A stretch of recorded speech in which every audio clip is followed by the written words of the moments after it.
Last year's National Player of the Year, Nigeri Kennedy, takes the ball for Texas Tech to face the Oklahoma Sooners. Starting lineup brought to you by Capital One.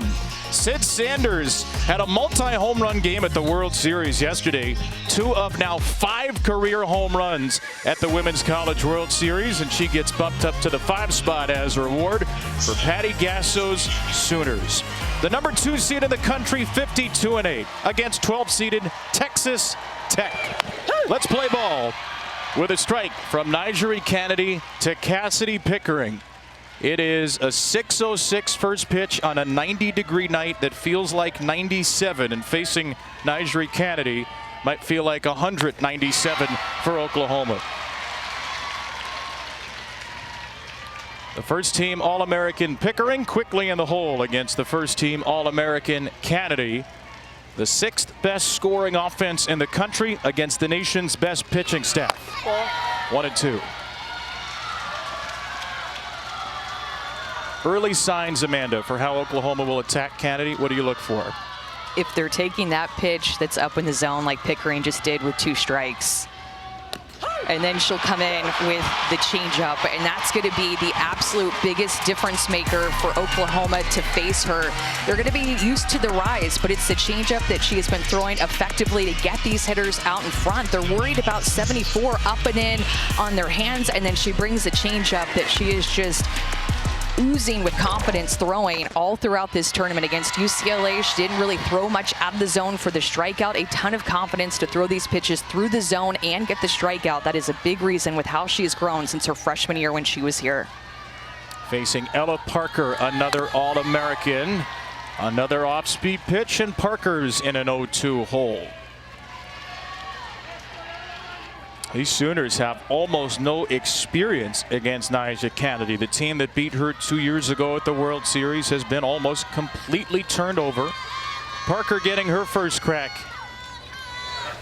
And Parker smacks one hard and out of play. This first time through the lineup against Nigeri, it's going to be a learning opportunity for Oklahoma, as it is for any team that goes up against Nigeri Kennedy the first time through the order. Gathering information, understanding what she's throwing today, communicating in the dugout about it. Another 0-2. Nigeri Kennedy has thrown every pitch for Texas Tech since the start of the Super Regional round. That's 5 consecutive starts between Supers and World Series. Her 1-2. Little check swing from Parker. That ball lands in the batter's box, and she's thrown out by Vic Valdez. So Nigeri Kennedy, not only the 5 consecutive starts, she's thrown the last 371 pitches for Texas Tech.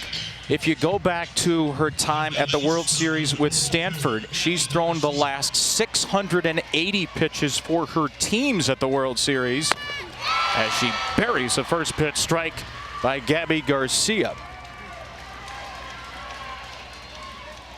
Last year in Oklahoma City, 4 complete games for Kennedy, while Gabby Garcia was a high school senior. Her first appearance here. Another All-American. Another 0-2 count. And that's a pitch on these left-handed hitters that Nigeri Kennedy feels very comfortable with, whether it's a screwball moving a little bit away from them at the knees on the outside corner, or more of a lower rise ball on the outside corner. She likes to throw on her arm side. 0-2 for Garcia, torpedoed into the net.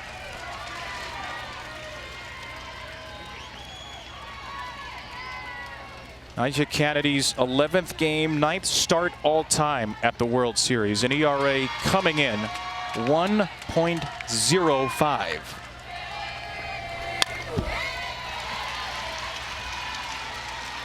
Already Gabby Garcia making an adjustment in this at-bat. The first pitch that Kennedy threw her, she was well behind on the outside corner, a little low rise, and then being able to foul that one off. Getting some looks in her first at-bat, just a freshman, as you mentioned, going up against one of the best. Garcia chases strike 3. And with a hop and a smile, Nigeri Kennedy completes a perfect first. And Nigeri Kennedy is going to go right at you. She doesn't care what the name is on the other side, on their uniform. She gives you your best in the biggest moments. 2 Ks for Nigeri. Whole lot of flavors of red here at Devon Park tonight.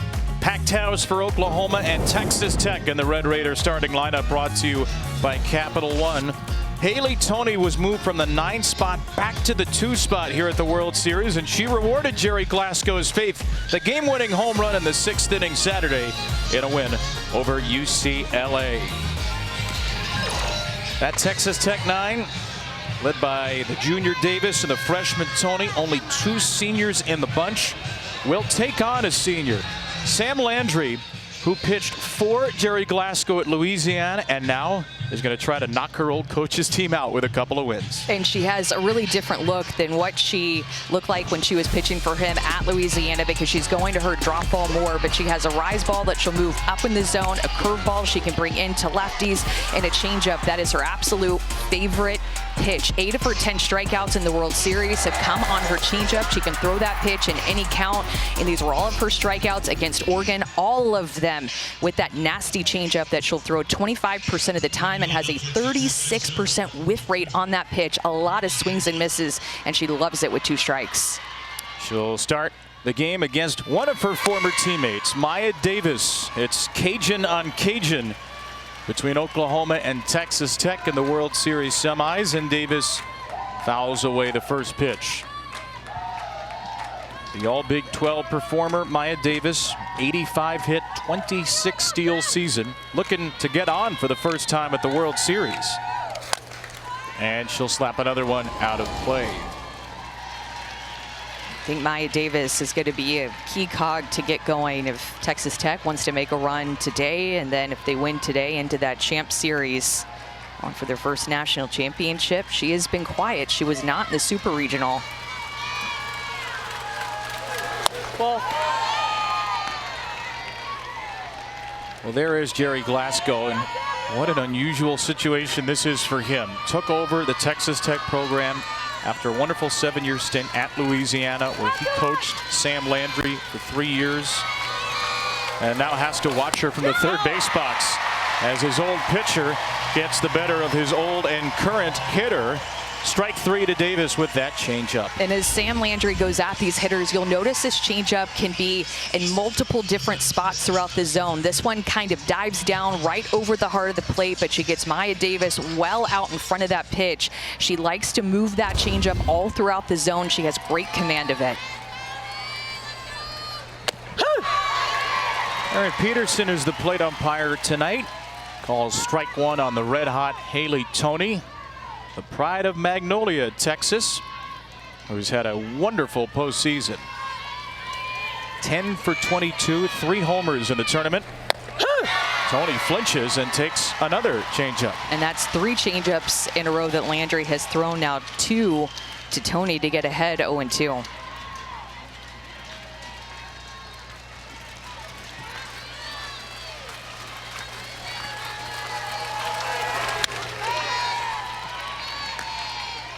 First 5 batters of this game have started in an 0-2 hole against Candy and Landry, 2 All-American pitchers.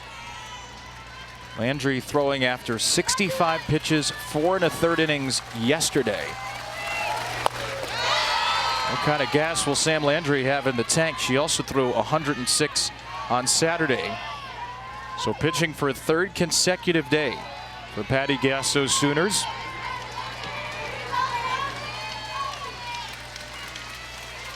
2-2. Ball. It's a great take. A freshman stepping into the box, going up against that kind of changeup that Landry wants her to swing at, that her teammate swung at to strike out on. She learned from that at bat when she was on deck to hold her barrel back. From 0-2 to 3-2. Toney takes a walk. Great fight back from the freshman. Her first walk of the NCAA tournament, continues a fabulous postseason. Well, and this is a Texas Tech team that's been struggling offensively, quite frankly, hitting 178 in the World Series, and they've only walked twice, but also just have 3 strikeouts too. So don't strike out much, don't walk much, looking to hit early in the count. Lauren Allred, the junior, moved up to the 3 spot. Allred takes a changeup for a low strike.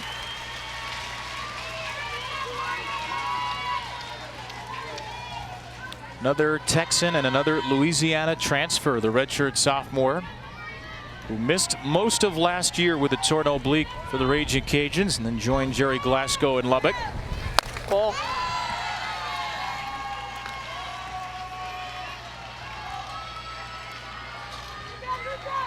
And so far in this game, the 2 pitches that Landry's going to the most by far are her rise ball and her changeup. Texas Tech doing a nice job of laying off of that rise ball that's well out of the zone. 1-1. Right in there for strike 2.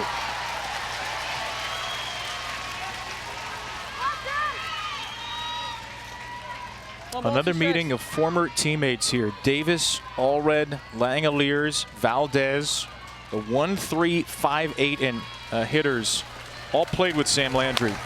And now they have to try to beat her to get to the championship series. Hard to imagine a year ago if we were to tell you Texas Tech will be 1 win away from the championship series. But my oh my, how the softball world has turned since then. Allred fights one to third and out of the reach of Nellie McEnroe-Marinas. I always like the way that Sam Landry is just not scared to go inside to these left-handed hitters. Sometimes you'll see right-handed pitchers who just stay 95% of the time on the outside corner to left-handed hitters, but not her. She'll work it on both sides of the plate. She'll get in your grill, jam you up like she just did with Allred. 6 pitch. Allred waits back again. How much of this first inning for Texas Tech is just about trying to get the feel for that changeup? Oh, so much. I think that that is everything for Texas Tech in this game going up against Landry. And so far, taking some of those pitches well that she wants them to swing at, and they're showing discipline on it. Nyjah Kennedy waiting on deck as Allred takes high.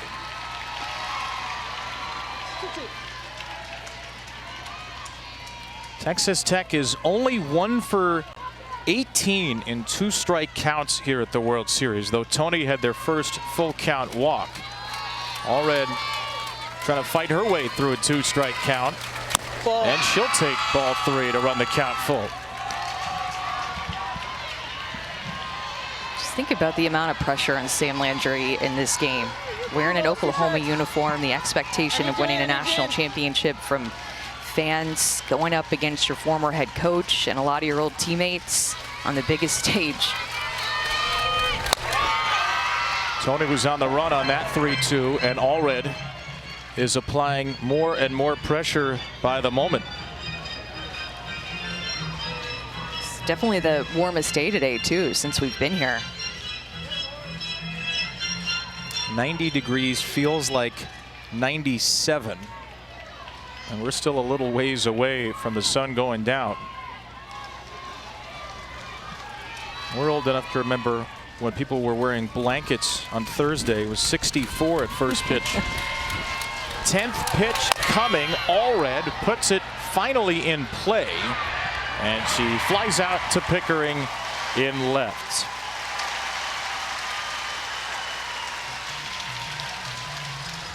So Nyjah Kennedy gets a little bump in the lineup today. Was Texas Tech's 6th hitter for the first 2 games of the tournament. But Jerry Glasgow's got as much faith in Nyjah as anybody, obviously not just in the circle, but also at the plate. And he actually revealed today that Kennedy was playing earlier this season with a hamstring tear, which is why she didn't hit as much earlier in the year. She's still, despite only 98 at-bats, leads the team with 11 home runs. 1 on, 2 out. Strike 1 to Kennedy. Jerry Glasgow has a purpose for everything. Moving her up to the cleanup spot. Just an amazing career she's had. She's allowed 19 home runs as a pitcher, one every 116 plate appearances. She's homered at the plate every 14. Tony with a good dirt ball read will take second and get the first runner into scoring position. Yeah, and Texas Tech has over 100 stolen bases on the year. It's something that kind of gets forgotten about from their lack of offensive production, but Jerry Glasgow teaches aggressive base running as Tony sees that ball down. Sam Landry throwing a lot of changeups, and as a base runner, you need to expect that ball in the dirt to be able to take an extra 60 feet. 2-1 off the wild pitch. You said Jerry Glasgow has a reason for everything he does. I figure he has a reason for revealing to the world on the eve of the finals his star athlete had a torn hamstring for much of the year. Nothing to hide now, I guess. 2-1 coming. That's in the dirt as well. And battling through that, and pitching-wise, she wasn't able to throw bullpens because they were nursing it, trying to just make sure that she was healthy to pitch in games. Didn't hit in quite a few games because of that injury, but still just kept on pitching. 4 of her last 5 hits for extra bases. And Isabella Emmerling is out to chat with Sam Landry.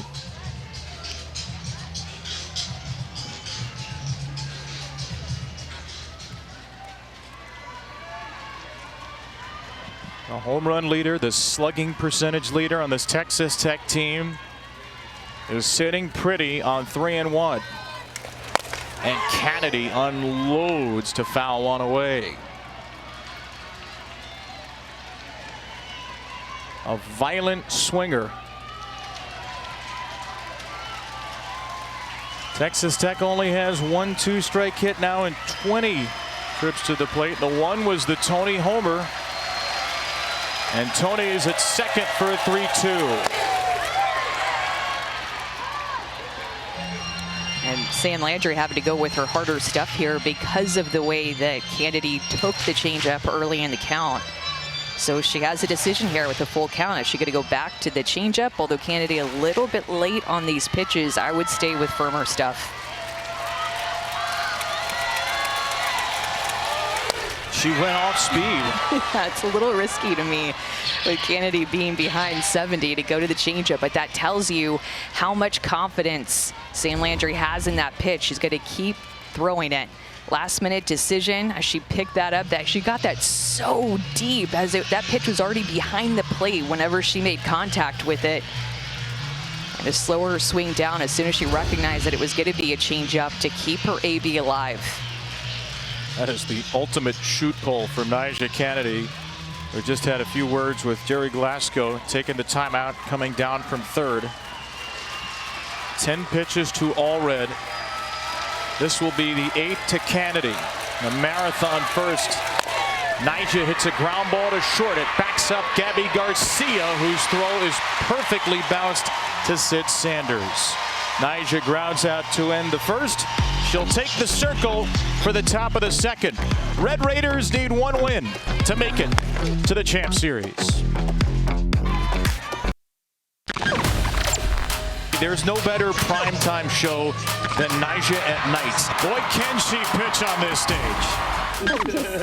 It's a 3-2 count. This girl's the best hitter on their team. You could build a $40 million stadium and not have more impact than what Nyjah Kennedy made on our program.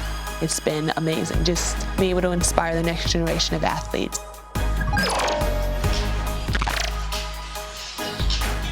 Nyjah Mania has enveloped the World Series once again, the biggest show in softball. The National Freshman of the Year 2 years ago, the National Player of the Year last year, and a top 3 finalist this season. She led Stanford to its 3rd and 4th trips to the World Series and to the semifinals. She has led Texas Tech here for the first time, and now she has the Red Raiders just 1 win away from the championship series. Transferred to Tech last July, shocked the softball world. A lot of folks figured she might end up at a place like Oklahoma are one of the big powers in the sport. Instead, she went to a school that, as it turns out, may have been a budding power. And she misses to Nellie McEnroe-Marinas. Great piece that Dave Wilson wrote on ESPN.com a couple of weeks ago detailing Kennedy and her recruitment and the NIL collective at Texas Tech, the Matador Club. Nyjah became the first $1 million college softball athlete, signing for $1,050,024. The 24 is for her jersey number, the $50,000 for living expenses.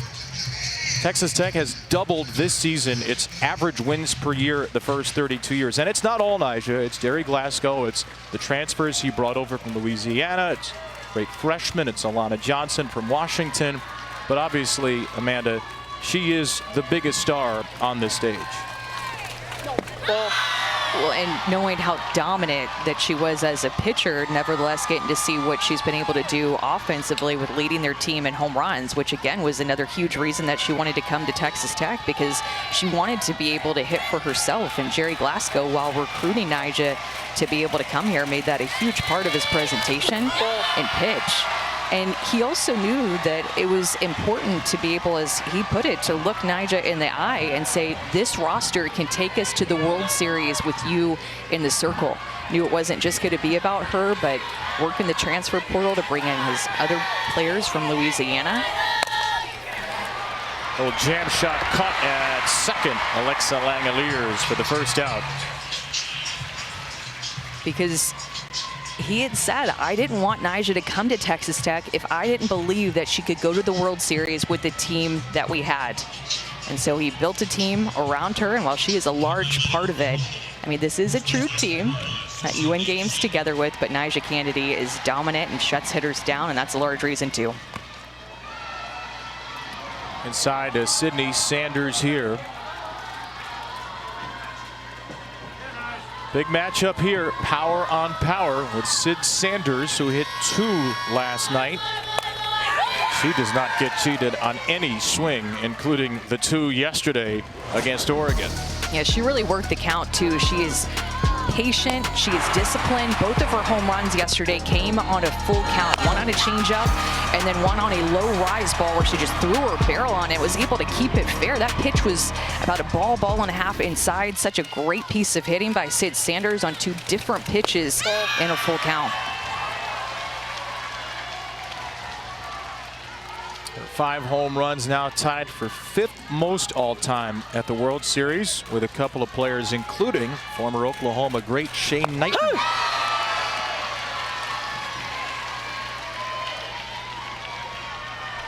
2 balls, 2 strikes.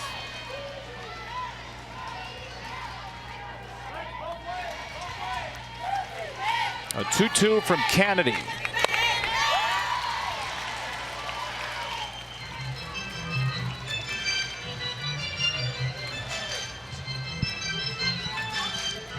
Speaking of the Oklahoma great Shea Knighton, who was part of the 2016-19 teams, a 2-time All-American for OU.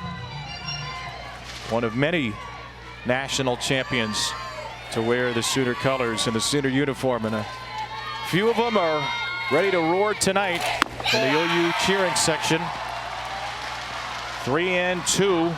That's the home run count for Sid Sanders. I feel like we've seen this before. She sure does know how to work the count. Trying to be the first Sooner to reach base. And she will. A 3-2 changeup high. And Oklahoma has its first base runner.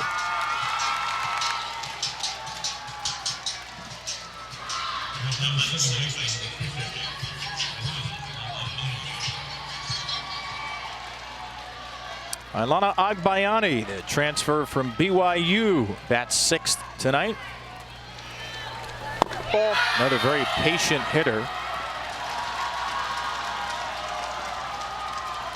Agbayani, a .320 average, but a .448 on base percentage. 30 walks to just 14 strikeouts, including a walk that set up the 3-run rally against Tennessee in the 7th Thursday. Chops her way through strike 1.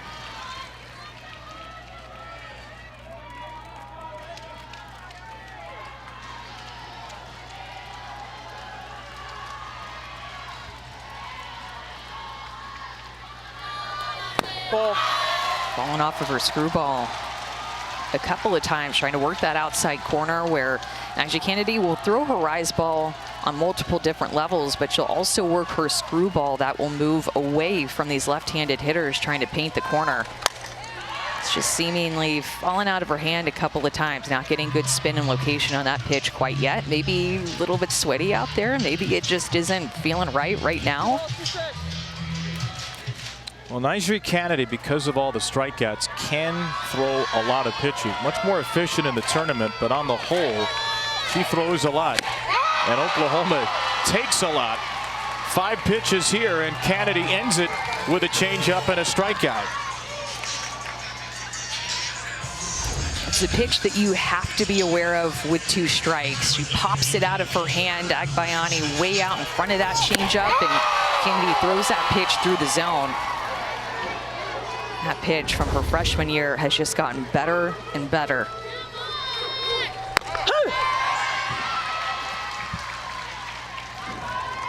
Strike 1 to Sydney Barker. Obviously, the big difference for Nyjah against Oklahoma 2 years ago is the lineup she's facing. There is very little resemblance, but the way she throws a lot different too. Not just that rise ball that Lonnie Alameda, the Florida State coach, calls a unicorn pitch because of its spin and sweep, a screwball, and a much better changeup. Barker muscles one over the glove of Tony, drops into center, and Sanders takes third on the game's first hit. Sydney Barker dropped 4 spots in the lineup, responds with a knock. It's a great battle by a freshman going up against Kennedy, dealing with this rise ball up and in her hands with 2 strikes, and Barker just fights it off and finds grass. Good piece of hitting with 2 strikes. Good base running by Sanders, who was there via a walk. Gets to second, takes third, and now runners on the corners for Oklahoma. Look at Barker pumped. First AB against Nyjah Kennedy, and she gets a hit. And in an 0-2 count at that. Tara Archibald, pitching coach, went to the circle. Gasso called her offense together. Her son JT went out there as well. And it's 1st and 3rd for Isabella Emmerling. And there's just power, home run power all throughout this Oklahoma lineup. One of the best home run hitting teams in the country, and year after year, you always have to be wary of the long ball. Another wicked changeup for strike 1. Oklahoma, one of the best teams in the country with runners in scoring position, has faded a bit in these spots here. 2 for 17. 1 walk, 6 strikeouts at the World Series. Emmerling muscles one to short, and Tony is there. Kennedy escapes the jam, and we remain scoreless. So much at stake between Oklahoma and Texas Tech, but this game is a lot more personal to Jerry Glasgow and to Sam Landry. For more on that story, here's Taylor McGregor. Kevin, Sam Landry pitching in the biggest game of her career against the coach she has known the longest and who she considers family. She first met Coach Glasgow when she was in 8th grade and then played for him at 3 seasons at Louisiana. Last summer, when he decided to take the Tech job, he originally told her to come with him, but then Oklahoma came in with an offer and he said, you have to go there, and here's why. And I remember telling her, like, if you go play for Coach Rocha, you'll have the rest of your lifetime look back. You know you had the chance to work with the top pitching coach in a game, and you'll know the results will indicate what your potential. And it was advice that paid off for Sam Landry. 2nd team All-American honors this season and the #1 overall pick in the AUSL draft, Kevin. It's a really, really special relationship, Taylor. We heard that from Jerry Glasgow, who also said Sam Landry is a sweetheart to me and my wife. She means the world to us. Hard to imagine what this is like for these two, Amanda. It's been a wonderful fit for Jerry in Lubbock. It's been a perfect fit for Sam in Oklahoma, but this is not a moment that maybe they dreamed of, having to go head-to-head with Sam Landry's career on the line. That's funny how it all works out, isn't it? And no hard feelings like sometimes there is whenever the transfer portal is involved and you see your old head coach, and it's just not like that in this situation. And Landry has been dealing as she strikes out Langeliers. But let me tell you, the Glasgow family is still heavy on Sam Landry's heart. On her glove is the name Jerry Ann. Well, Jerry Ann is the daughter of Coach Glasgow, who was killed in a car accident in 2019. They first met each other when she was in 8th grade and would come to Louisiana camps. And when Sam was pitching at Louisiana, she wore number 12 in honor of Jerry Ann. Well, when she came to Oklahoma, the number 12 wasn't available. So she texted Coach Glasgow and said, "I'm still playing for Jerry Ann," just in the form of writing her name on my glove. 12 turns into 21 at Oklahoma. It's a beautiful, beautiful thing that Sam Landry's done, Taylor. A beautiful relationship those two have. Jerry Glasgow's late daughter, Jerry Ann, who was a wonderful player, Gatorade National Player of the Year in high school, was an All-American, played at Georgia and Oregon. One of 3 Glasgow daughters who've either played or coached now. His daughter Tara here and his daughter Erin, who played for Texas A&M at the World Series. And Jerry has mentioned Jerry Ann and saying big reason why he continues to stay close to the game is that he feels close to her whenever he's coaching.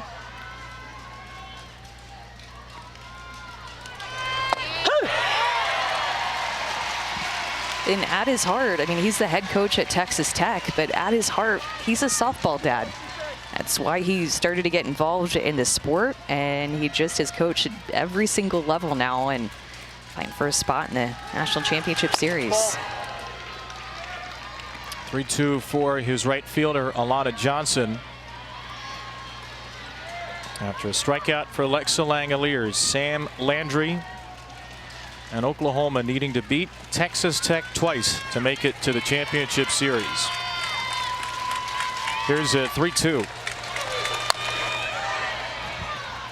Good job getting rid of that pitch. Her changeup again. She is throwing that multiple times to every hitter. And I feel like at this point in the game, Texas Tech, first time through the lineup, has handled that pitch fairly well. Both of her strikeouts have come off of the changeup, but spoiling some of them too. But she will continue to throw it despite that.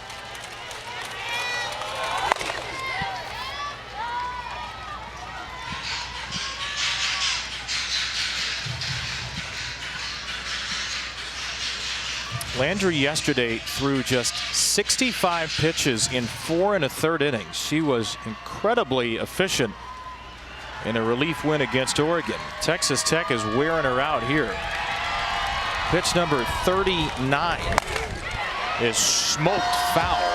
Well, and think about that long-term too, Kevin, in case maybe we have to go to games. She is their ace. They want to see as many pitches as possible with Sam Landry in the circles. They get more looks off of her. They wear her down, knowing that Oklahoma has to win 2 to advance, and Texas Tech just needs to win 1. Another long at-bat will extend. Spoiling it again. Yesterday, she only threw just over 4 pitches per batter, 4.1 to the Ducks. And with this next one to Johnson, she'll be at 6.8 pitches per batter through the first 6 hitters. The pitch count is climbing on a very sticky night. Number 10 to Johnson is inside. And the second Texas Tech walk. That was another great at bat. Alana Johnson fouling off several pitches to work that walk. I mentioned 2 walks in this game, and Texas Tech had 2 walks in the World Series before this game.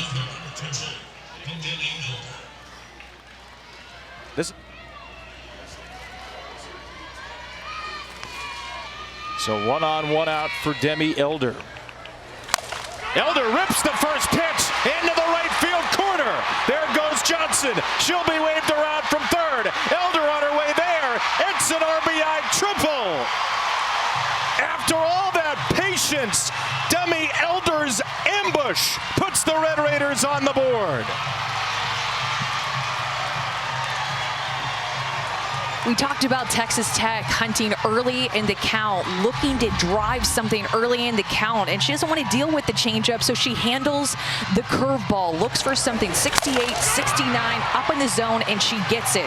She's on time with it, hustles around all the way to get a triple, and then Alana Johnson turns on the wheels to score the first run of this game. That ball was absolutely smoked off the bat of Demi Elder, who has been a leader on this team. And look at the emotion, knowing that every run you score supports the best pitcher in the country of Nyjah Kennedy, and it feels like a mile to catch up when she's in the circle. And for the 23rd consecutive game, a frankly unfathomable number, Texas Tech has scored first, and they do so on Demi Elder's first triple of the season.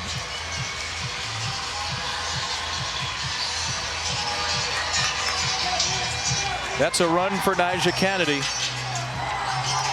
And sometimes a run is enough. Here's Victoria Valdez. First pitch swinging. That's a high pop-up. Elder will tag from third. She's going to hold. Too shallow for anything as Pickering heaved it in. It's a big, big second out for Sam Landry.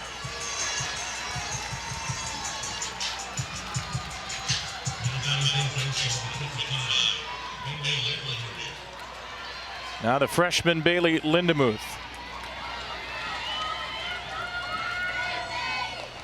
Lindemuth buries one to center for a base hit.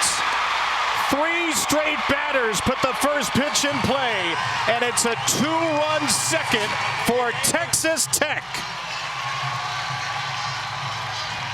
When you're getting production from your 9-hole, who's a freshman, you are feeling good at the plate, and clearly the strategy is to be aggressive early in the count, to hunt the first pitch, get something firm, because these Texas Tech hitters are barreling up these pitches out of the hand of Landry, not wanting to deal with that changeup. That's her favorite pitch, and lots to smile about if you're Bailey Lindemuth, because I'm sure that felt good coming off of the barrel. The first 6 batters saw 41 pitches. The last 3 have seen 3. That's a freshman who is a first-team All-Big 12er. When she drives in a run at the bottom of their lineup, Texas Tech is 18-1, and they are rolling right now. They look absolutely fearless against the 4-time defending champs. Jen Rocha out for a visit to try to settle Sam Landry down. And she's one of the best to do it.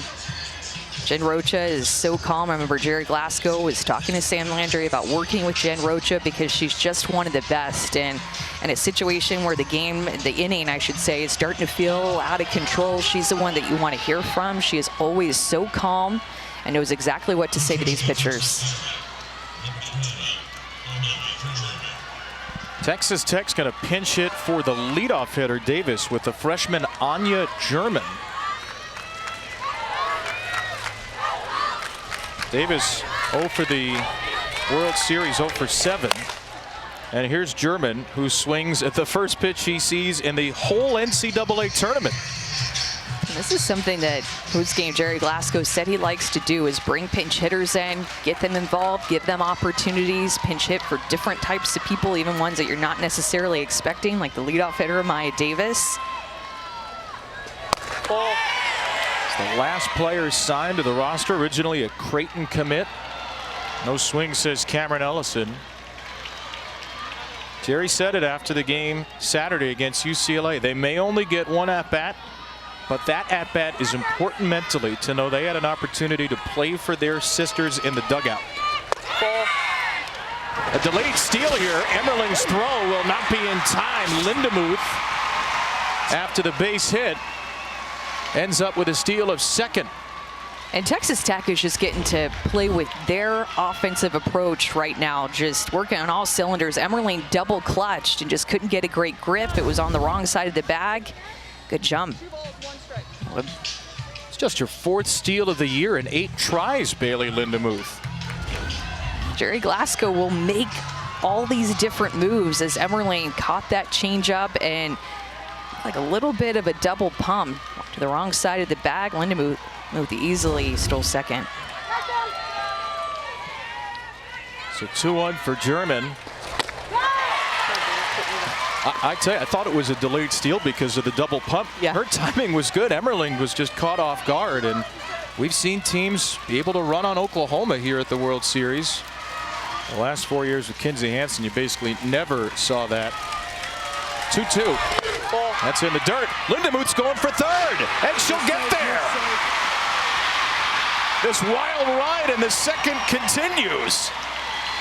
It's a great read by Lindemuth to pick up the changeup. She's at second base, so she can see the ball out of the hand clearly. She's actually going on the pitch. Glasgow sends her again. That pitch was down. Great pitch to run on. Jerry Glasgow pushing the right buttons. German fouls away a 3-2.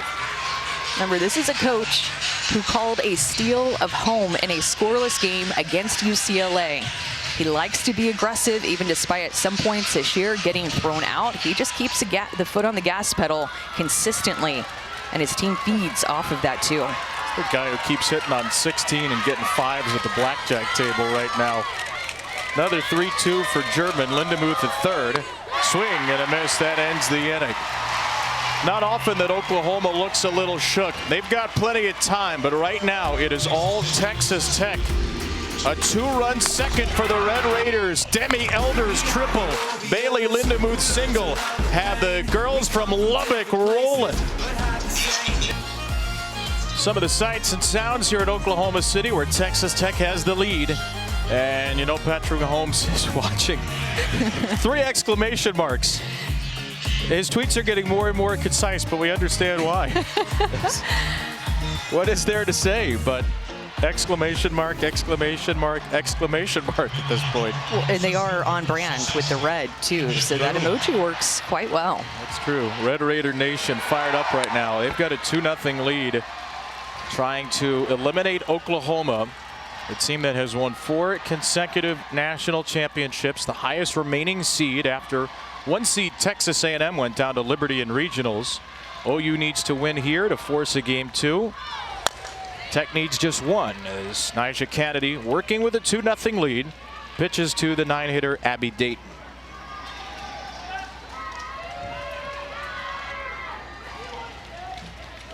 It'll be Dayton, Pickering, and Parker, a junior and 2 sophomores. Strike 2. I think that you can just tell, especially with the strikeouts against UCLA from Nyjah, how much she has evolved as a pitcher. Yes, she still throws her rise. Yes, she had a changeup when we saw her here that she threw more her freshman year than she did in the regular season. She threw it more at the World Series than she did in the regular season. But where she has grown the most is being able to throw these pitches through the zone. Because now, at this point, she is a junior. Everybody knows her. Everybody has scouted her. They know that she's going to have those pitches. So she's really had to hone in her spin and the location of those pitches to be more effective against these hitters who are now looking for specifics off of her. That's into left from Dayton. Oh, that was a little bit tricky for Elder. In her freshman year when she faced Oklahoma, she was getting some of the best hitters that you know of, like Tiare Jennings, to swing and miss at a rise ball even above her head because nobody really knew her back then. But now she's being able to locate her changeup, even throw her screwball more through the zone. That changeup has been effective. She's been using her screwball more as well and not relying as much on her rise ball that is at an eye level that she was used to her freshman year because nobody really knew her getting swings and misses on. She's grown as a pitcher tremendously. Second time through now. Cassidy Pickering finds herself quickly down 0-2. Before you even have a second to breathe. 0-2 to one of the nation's best on-base machines. .541 on-base percentage. And that's a prime example of that pitch, that 0-2 pitch, where maybe her freshman year when she was facing different teams here on this field, they swung at that. Now you see just takes a See, it started at a certain height. They know it's going to head out of the strike zone, so it puts pressure on her to make a pitch through the zone. Pickering gets under one to left center, traveling out there, but shy of the warning track for Davis. And that is an example right there. A pitch through the zone, not necessarily a strikeout, but gets her an out. So in her freshman year, she had 13 strikeouts on her rise ball. In 2024, 16. And look at the comparison to her changeup strikeouts. Now it's about 50-50. Also, you can mix in a screwball with that as well. But it's the location of the rise ball that has changed for her, being able to throw it on multiple levels, as she knows hitters aren't going to chase it up as much. Well, 3 strikeouts, 2 on the changeup tonight. Looking for a 1-2-3 against Parker. Grounded out on a check swing to the catcher Valdez. Parker swings and misses. Been a little more high heat this inning for Nyjah.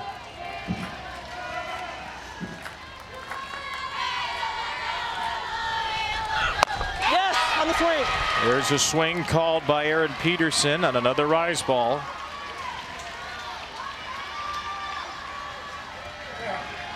Kennedy's gone to 2 strikes on 9 of Patty Gasso's 11 hitters so far. And the one common denominator of each of the years that she's been here is that she's thrown her changeup more once she's gotten here. Only threw it 2% of the time on the full year, her freshman year, but 16% when she got here on this field. Parker chases strike 3. Another 1-2-3 inning for Nyjah Kennedy, who is lighting this lineup up. You can know it's coming, but it's still so hard to hit. It is so hard to lay off of, and it's because of her changeup that sets up the rise ball. 4 strikeouts for the best pitcher in the country, Nyjah Kennedy. The first participant in the championship series, the Texas Longhorns, who swept their way through the first 5 days of the World Series, including a win over Oklahoma on Saturday. They beat Florida Thursday, Tennessee today. That's a gauntlet for Texas to get through. They're into the championship series for the 3rd time in the last 4 years, and they'll face the winner of today's game or games Wednesday night at 8 Eastern, 7 Central. Longhorns, one of the most decorated programs in softball history, never to win a title. Oklahoma's trying to make it an unprecedented 5 straight. They've already got an unprecedented 4 straight, and the Red Raiders are going for it all in their debut. In-state championship matchup, Texas Tech, a possibility. There have only been 6 in-state championship matchups at the World Series, and they've all featured UCLA against either Fresno State or Cal. Last of those was Bruins Bears in 04, so there's never been an in-state champ series. Haley Tony leading off the home third against Sam Landry. Time. If Oklahoma can rally to win today, it would be just the 5th time we'd have an all-conference champ series, and the 2nd all-SEC, Florida, Alabama in 2014. It would also, by the way, be the 3rd time in the last 4 years Texas and Oklahoma would meet in the championship series. Jerry Glasgow came down after that ball 1. He's talking with Aaron Peterson.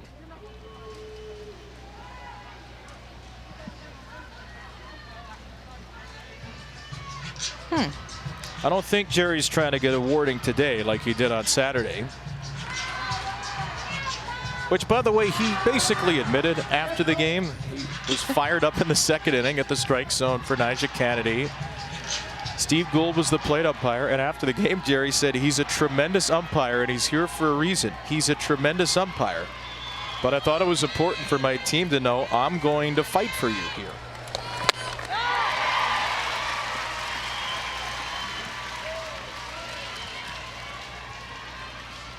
Again, he has a reason for everything he does. And I know that every coach is like that, but Jerry Glasgow will verbalize that reason usually to you. He takes the guesswork out of the equation often. He lets you know.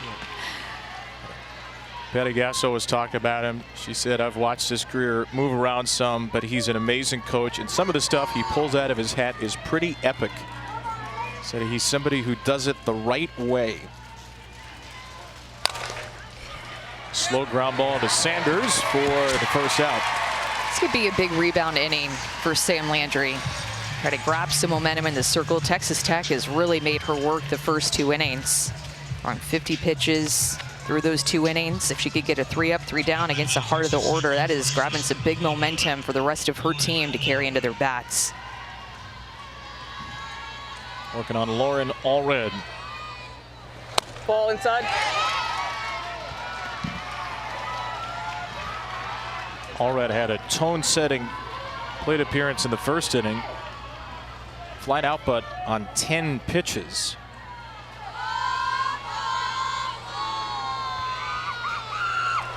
Ball.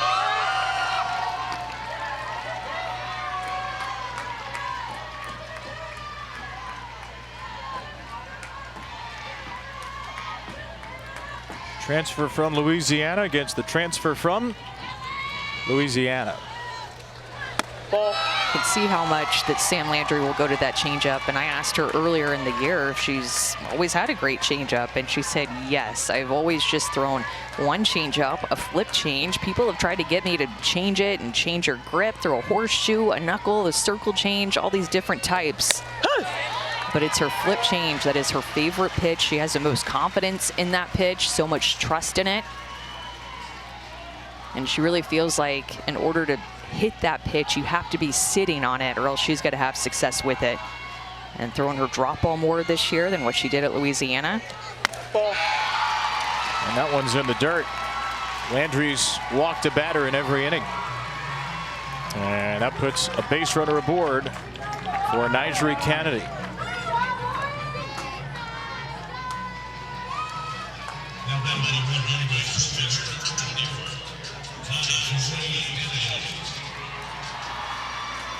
First time through an 8-pitch battle, Kennedy ended up grounding out to short.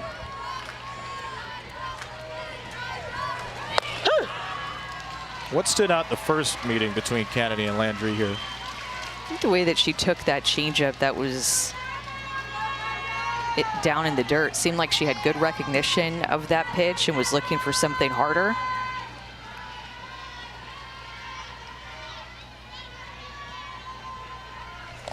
Ball. We mentioned this before, but the fact that Nigeri Kennedy was going to be able to hit in this lineup is a big reason why she wanted to come here.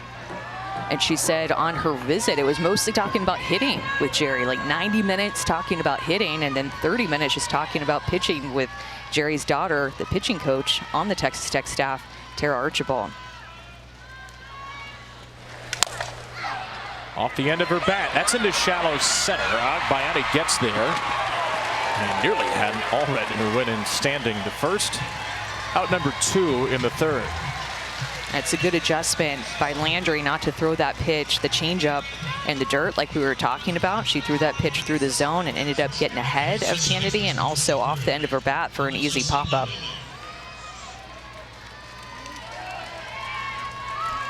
Two down for Lexa Langeliers. Strikeout victim her first time. Swing.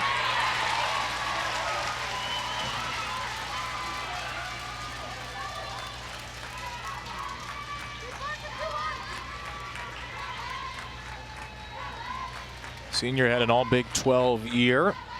Her first with Texas Tech. Ball. And a familiar name to stick and ball fans. Her brother Shay, catcher for the formerly Oakland, now cityless but playing Sacramento A's. And she wears number 23 for him because, as she said, quote, I wanted to wear it better than he ever did. Ball. So there's a little bit of competitiveness there. Just a little bit. Picking up on. Shay talked about the relationship with his sister a couple of days ago in a piece on MLB.com. He said she used to come along with me to watch all my baseball tournaments growing up. And he said Alexa is actually the more athletic of the two. First round catcher Shay and Alexa trying to get to the Champ Series. We're foul here. We're foul here.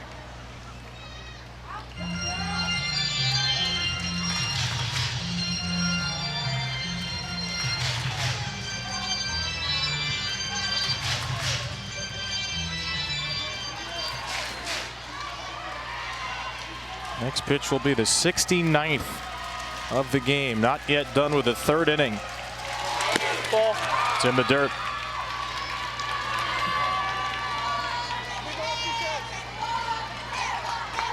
That's 7 3-ball counts for Sam Landry in 14 batters. All Red will get a running start on 3-2. Langeliers serves one into center, and that ends the 3rd inning. That was a good bounce back inning for Landry. Part of the OU order against Nyjah Kennedy coming up. They just walk off the field and walk in the locker room like, what are we having for dinner? You know, I'm like, okay, I want to celebrate with somebody, but it's swaggy, but it's bizarre at the same time. I'm trying to figure it out. Patty, your team was all business after the win last night. What is their mindset right now? Same thing, just we're a little bit late, so we're trying to get our timing down. Still business. So with Nyjah, second time through the order, what are the adjustments you would like to see in particular? Like I said, we're just still a little bit late. Can't be on time for both, so we're kind of getting stuck there. But JT just got in the circle, tuned him up a bit. We'll see how that goes. What did he say? I can't tell you. I had to ask. Thanks, Coach, guys. I gotta say, Patty Gasso's comedic timing has been impeccable this week. Arguably the greatest coach in softball history, certainly at the top of the conversation, and nobody's done what Oklahoma's done the last 4 years. 235 and 15, never been shut out, never been run ruled. They've shut out teams 114 times. They've run ruled teams about 60% of the time. We've lived through it, and it still seems impossible that it really happened. As Gabby Garcia drops down a bunt foul. So no Texas Tech fan I know is celebrating this because Oklahoma may be down, but until the game is over, and the rare occasion when it is and they're on the losing side, they are literally never out. They never are, and we showed those heroic moments in order for them to be the 4-time defending national champs, and they were elimination magic that led them to the champ series. Big swings late in the game. This team knows how to come back, and they know how to fight. Alyssa Brito is a major part of that four-peat right there in Alumni Central in the front row. Gabby Garcia, heart of the order. Takes low. So Patty talked to Taylor there about not quite being on time. When you have a pitcher with 2 pitches that distinct, how do you get on time? You have to pick one. So her changeup coming in at 56, 57 as a hitter, you need to have a rhythm that goes with that speed if that's the pitch that you are going to sit on. And the same breath, if you want to try to hit her harder stuff, 73, 74 up in the zone, then you have to start your swing early and make sure that you're hitting a strike and not one that is going too far high out of the zone. And for these lefties, she's been working them a lot on the outside corner with her hard stuff with her screw. And she strikes out Garcia for a second time. 5 Ks for Kennedy. The second time through, too, she's being able to expand the zone up like we talked about when she was a freshman here pitching against Oklahoma, because the first time through, she was more down. Now she's getting them to go with her to chase that rise ball. It's set up by the screwball and the changeup the first time through the order. Now she's going more up. When you look at the numbers for Gabby Garcia, 194 plate appearances, 19 strikeouts. She has gone down swinging twice. Ellie McEnroe-Marinas with a jam job over to first. And 2 quick outs in the 4th. And she's just been so efficient, too, ever since we saw her in the Super Regional pitching against Florida State. Remember, at that point, and even the weekend before that, in the regional, she was battling a blister on her pointer finger. So felt some pain there, couldn't spin the ball as well. So she was pitching more to contact in the Super Regional, not getting as many strikeouts. Up and in. That hits Sanders. So Sid Sanders has been on base with a walk and now a hit by pitch.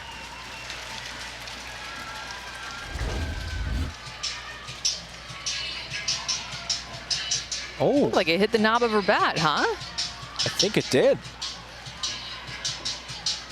That's off the knob. Yes. That Texas Tech is not choosing to challenge. They have two. Surprised nobody picked up on that. That is a huge break for Oklahoma.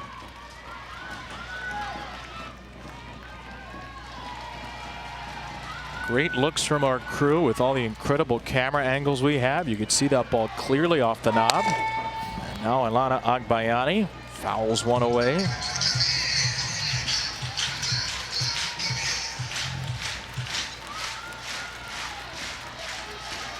Daughter of Benny Agbayani, former New York Met, 5-year big leaguer.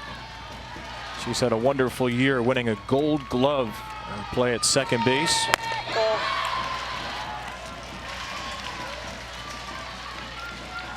Couple of big swings as well, including a grand slam against Texas earlier in the year. The SEC Player of the Week back in April when OU swept Texas. She went 6 for 8.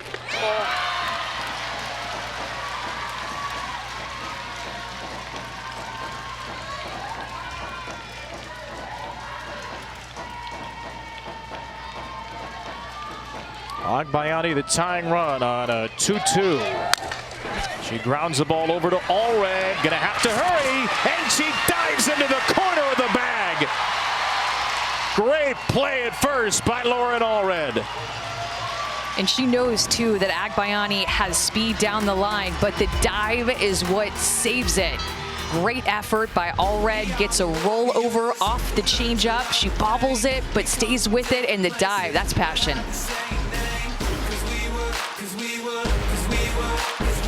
Your hitters have really made Sam Landry work here. What have you liked about their approach? They're picking pretty good pitches for the most part. She's so crafty, and the ball, she throws everything through the same tunnel. So it's really hard to lay off the low pitch below the knees, and I thought they've done a pretty good job of that. And then we're making pretty good contact. Was there any indecision about starting Nyjah in game one? You think about it all night long, and you wake up thinking about it. If you didn't, you're not doing your job as a head coach. But my whole career, I just go with my best and play straight up attack, and this isn't the time to start changing. I'm going to stick with my plan, and I can live with it if I lose with Nyjah in the circle. Aggressive by nature. Thanks, Coach. Guys? Amanda, was there really any surprise? No, not at all. And he talked about how Sam Landry works her pitches through the same tunnel, and especially being able to change speed. So a changeup that drops, a changeup that curves and drops at the same time, and being able to locate her changeup through the strike zone. So that pitch is so tough to hit because of the way that she tunnels it with her other pitches, especially her drop ball and her rise. 70 pitches for Landry today. She has thrown a lot at this World Series. 139 in the walk-off win over Tennessee. 106 against Texas Saturday. 65 yesterday.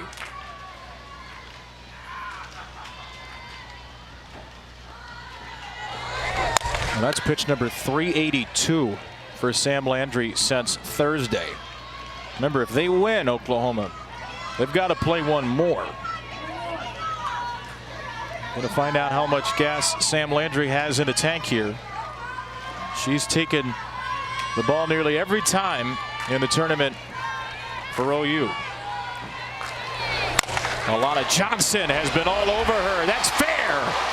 Johnson, after a 10-pitch walk, knocks an 0-2 into the left field corner. A leadoff Texas Tech double. She has been the spark in both of her plate appearances. Back in the second when they scored to work that walk and see a lot of pitches, and now battling off this 0-2 changeup that is just too far up. Oftentimes Alana Johnson will swing and miss at this changeup, but a good piece of hitting to stick with it, sink into her front leg, and keep her barrel back long enough to punch it to the left side. Alana Johnson having a great day at the plate, picking up this changeup out of the hand of Landry.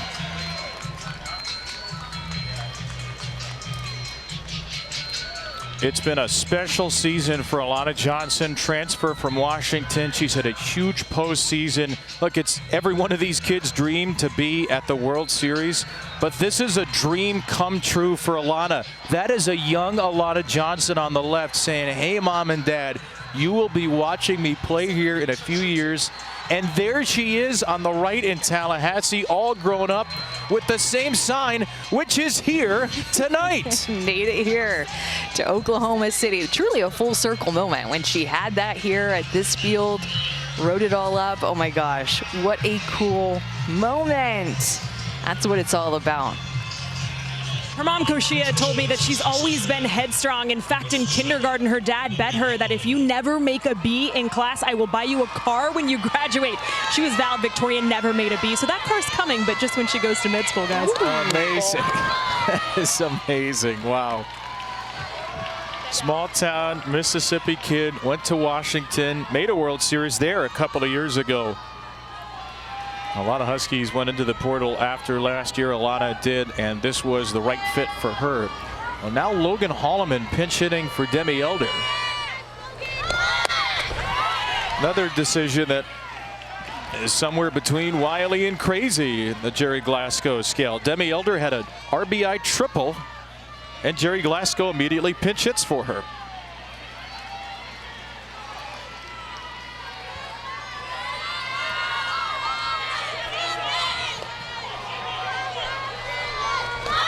Holloman butts it, spinning back to Landry, who throws her out. A successful sacrifice as Johnson takes third. And Jerry Glasgow is telling his dugout, let's get out of the dugout and applaud the bunt of Holloman. Immediately when she put it down successfully, pointed to his dugout saying, let's go. It's obviously why she was in there, to use her short game to advance the runner 60 feet, to have a runner at third base with less than 2 outs. So he bunts to get to Valdez. She's 1 for 17 here in the NCAA tournament. He is putting a lot of responsibility on his catcher's shoulders here. The former battery mate for Sam Landry.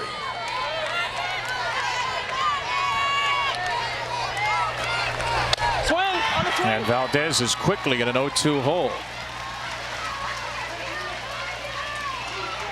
Remember, Valdez was up whenever Jerry Glasgow called the steal of home with Garcia at third base.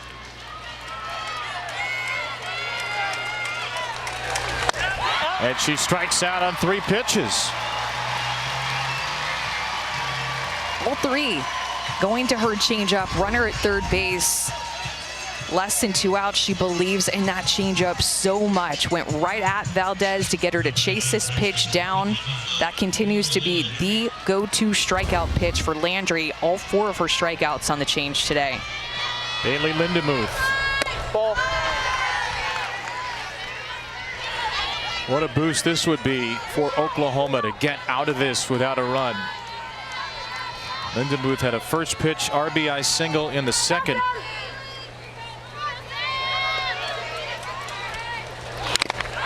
Tech 1 for 5 tonight with runners in scoring position. They're 3 for 12 here at the World Series. They've only scored 6. They've only allowed 1.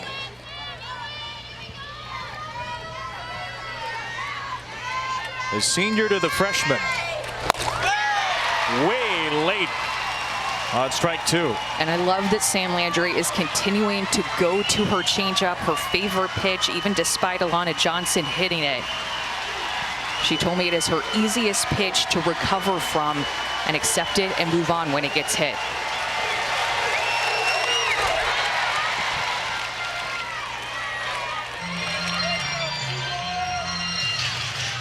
Pretty fearless young woman here. 4-12 as a freshman with runners in scoring position. Started every game but 2 at third. The other 2 she started in the circle. Lindemuth flips one out of play. It's such an important part and reminder, Kevin, that when it's your best pitch, keep going to it. So much trust in that pitch. She believes in it. She'll throw it in any count, and it's consistently in the back of these hitters' minds. Even when they're taking it for balls, she continues to work it. She knows she has to. A 2-strike bunt will end the inning.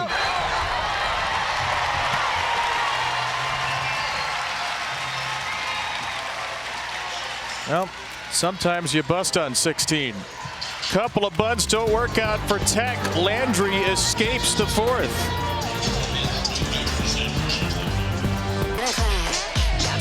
Oklahoma seeking a 5th consecutive national championship. Texas Tech trying to make it to the Champ Series in Texas Tech's first trip to the World Series. We've got 3 innings to go in game 1 of 1 or 2, depending on if OU can pull this out. Kevin Brown, Amanda Scarborough, Taylor McGregor, our outstanding ESPN crew. It's gut check time for OU, and the 5th inning begins with a base hit. Sydney Barker out of the 7th spot will inspire a little Sooner pride. She's 2 for 2 after being dropped 4 spots in the order. It's basically copy and paste, too, with the 2 hits that she has. Inside corner, gets jammed, but just has enough on it to find grass in the outfield. And Haley Toney is so quick and such a great freshman shortstop. She almost gets to it, but it's just out of her reach. Sydney Barker being aggressive on that inner half. Oklahoma gets the leadoff runner on for the first time today, and just the 4th time in 25 innings at the World Series. Patty Gasso, it sounded like she was saying Emmerling barely got her bat back and swung. Didn't like how quickly Kennedy was able to pitch there. Oh, it is 0-1. And it is quickly 0-2. So many times Oklahoma has faced adversity, has been challenged. Here at the World Series, 9 elimination games in the last 5 years. They've won them all. This is a pop-up too short from Emmerling. And you look up and down the roster, it's a much different roster, obviously, than the Sooners that have done it before. There are only 3 seniors on this team and 9 true freshmen. That's why Patty Gasso was the SEC Coach of the Year. We're used to seeing Oklahoma dominance, but she's taken one of the youngest teams in the country to the brink of the Champ Series. Abby Dayton, left field, not quite enough as Elder flags down a long fly ball.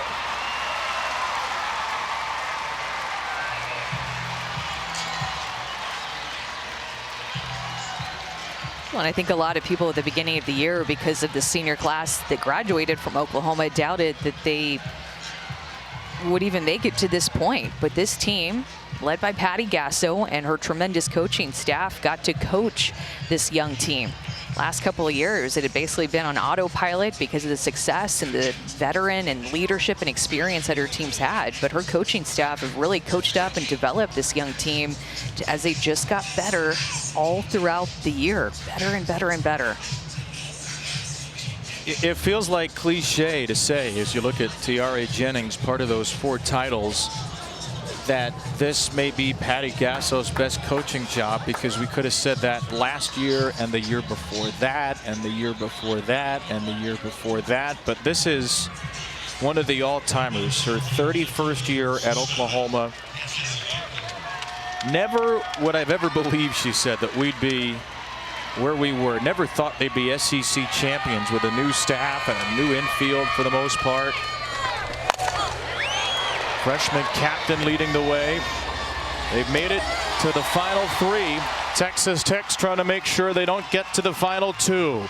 Nigeri Kennedy is through 5 scoreless innings, and she's got the top of her lineup coming up, including Haley Toney, who's already homered in her first trip to the Oklahoma City Dirt.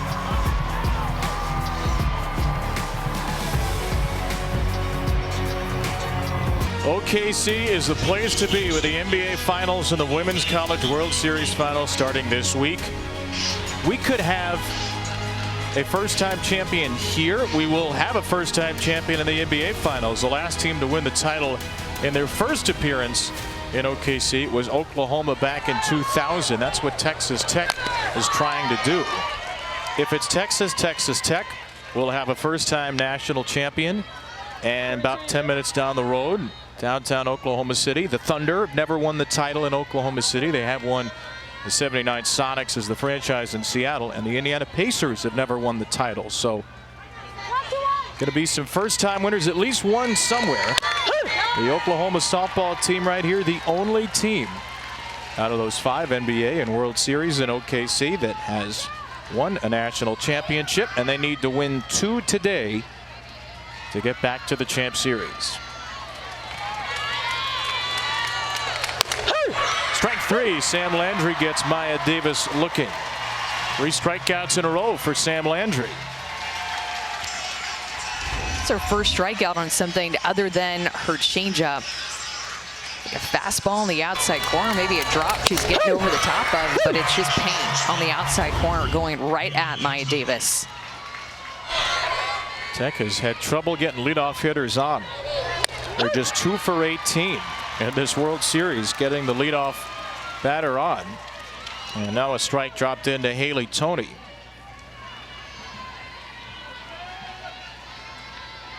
Walk and a ground out for the freshman. Chases high. Just amazed, Amanda, by how much stronger Sam Landry seems to grow sometimes the more she gets into the game. I think she just settles in. The nerves start to fade away. To the right side, that's deflected off of Sanders, and Toney is aboard. A one-hop hot shot that Sid Sanders couldn't pick. It's her 6th error of the year. And Haley Toney has proven that she can hit the inner half hard. Didn't seem like Sid Sanders got a good read on that last hop. Ends up hitting her knee. She can't get her glove there, but Haley Toney hit that hard.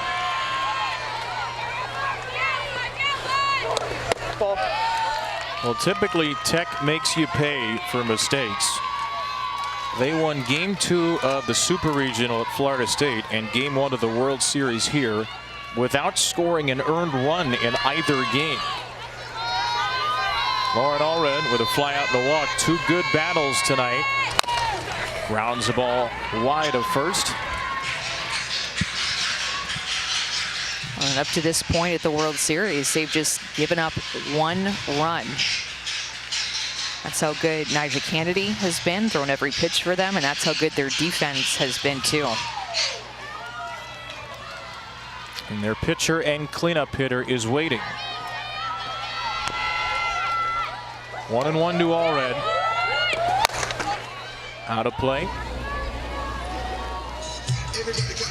Jerry Glasgow said Saturday that kind of what we've become is a team that just finds a way to win. Whether it's a double off the wall, a home run, or using our speed and our wheels. The players all know their role and they've accepted their role. Well, they are very comfortable playing small ball and scratching around a run here or there because they know they've typically got Nyjah in the circle. There's Jerry still coaching, making swing adjustments from the coach's box. Trying to get his top of the order going.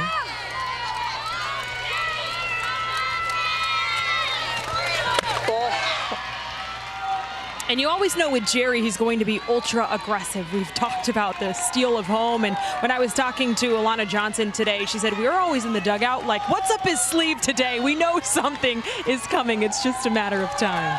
Let's get that confidence in his back pocket, as Michaela Garcia said. Allred left side. There's a base hit. Slapped the other way after the in-at-bat message from her coach at third.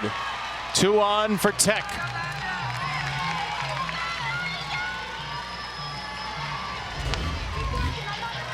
Jerry telling her to hit down on the ball, and Allred does exactly that with 2 strikes, drives it down into the ground. That's a drop ball on the outer half, finds a hole on the left side. Great piece of hitting by Allred with 2 strikes to keep this rally going. And Nyjah Kennedy has a chance to really inflict some pain now. Way upstairs for ball 1. That'll send Isabella Emmerling to the circle.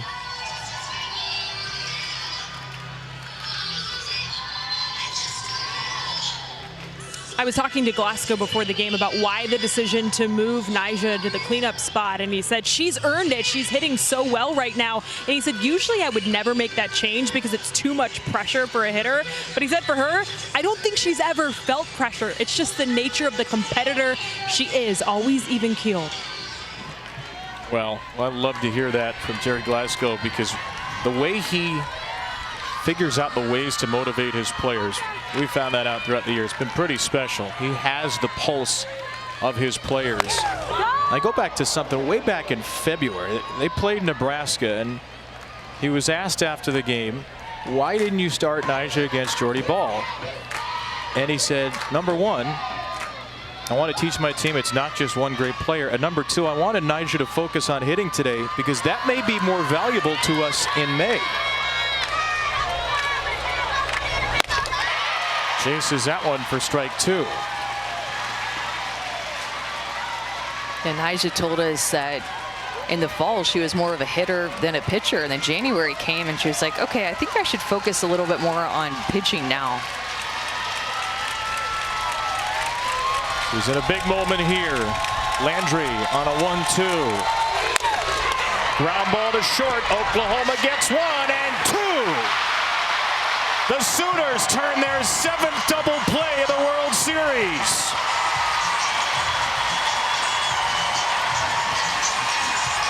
That double play may have just gotten this crowd involved in a big way. The roar of the crowd when this double play was turned was electric. Can they take that momentum into their bats against Kennedy?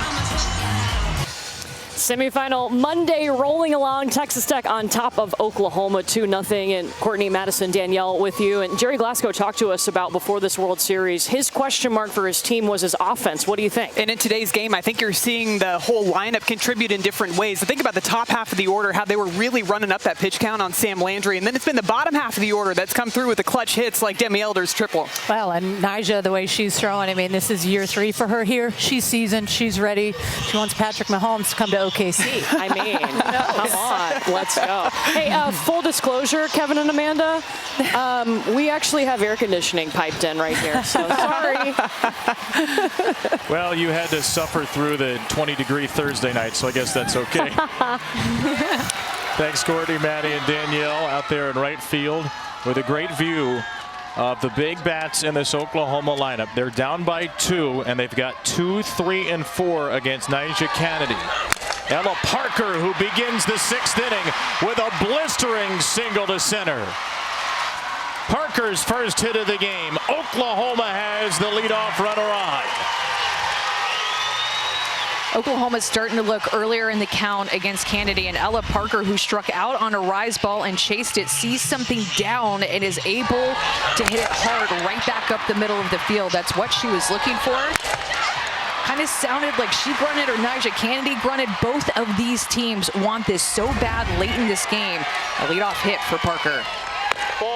And now Oklahoma's leading home run hitter, Gabby Garcia. She has been vexed twice tonight by Kennedy, but she is not typically beaten 3 times. 20 home runs and a 772 slugging. A changeup floats right in there for strike 1. Felt like that pitch second time through the order wasn't shown as much as it was the first time through. Now here we are, 3rd time through. She's bringing it back out. A 1-1. Back to it. Got a low strike call. It's a big deal in this count to get that pitch a called strike to put her in a 1-2 count versus a 2-1 hitters count. 9 home runs for Garcia in her last 17. She swings and misses. Kennedy triples up. She's going to keep going to this pitch, and why not? It gets swings and misses like this. Gabby Garcia way out in front of that pitch, having to protect it since the one before was called a strike. 2 strikes now. She swings and misses, and we got the Nyjah stomp working in the 6th. Nelly McEnroe Marinas, first pitch, swinging, gets under it. That's Langoliers in shallow center. And after the leadoff single, that's 2 outs on 5 pitches. Oklahoma is 1 for 9 with runners on tonight. 10 for 51 at the World Series. But they've got the hottest bat in the lineup up. Sid Sanders, 2 home runs yesterday, is the tying run. A changeup starts her 0-1.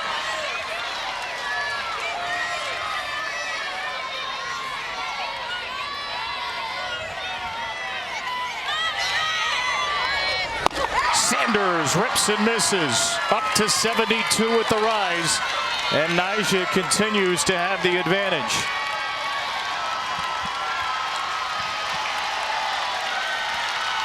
Oh, 2. Nyjah has done such a good job of not letting back-to-back hitters reach. When she has walked somebody or hit by pitch or a hit, she has immediately followed it up with an out, oftentimes, or sometimes with a strikeout too. Get the momentum back. 4 outs left for a team that's 4-peated. Sanders drills it foul. All right, you're a former pitcher. What does that swing tell you? Just trying to be early for something hard. I'd go back to the changeup. You know me, we've called several of Nyjah Kennedy's games lately. I'm always wanting more of the changeup. Let's see if Texas Tech wants it. Oh no, hard stuff. Parker's going to second, and the throw gets away. Tech almost had her to end the inning.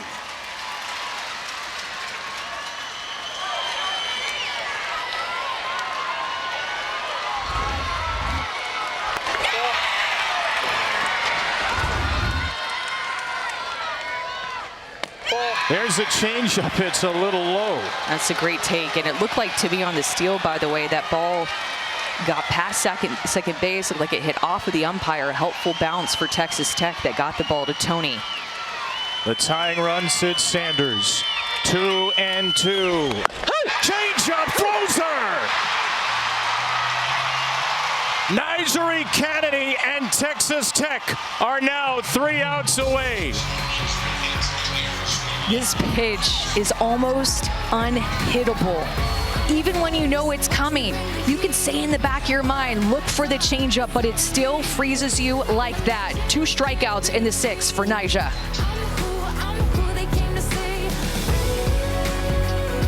You are looking at some of the great dynasties in college sports history. Oklahoma softball is among them. The first 4-peat in Division I softball history, with a 94% win percentage over those 4 years. A lot of new faces here, still a lot of talent. Oklahoma has made it to the semifinals for a 9th consecutive year.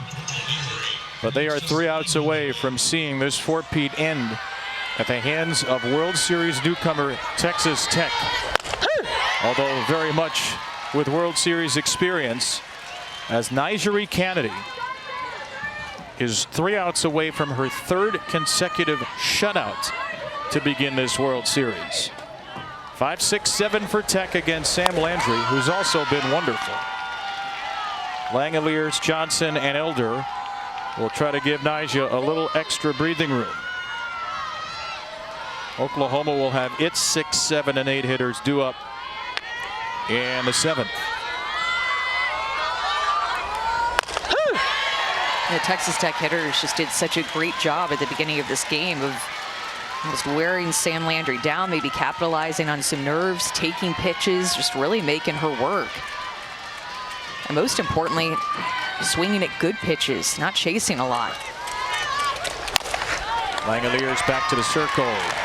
Well, the Women's College World Series Finals begin in 2 days. Wednesday night, 8 Eastern, 7 Central on ESPN. For more information, go to NCAA.com.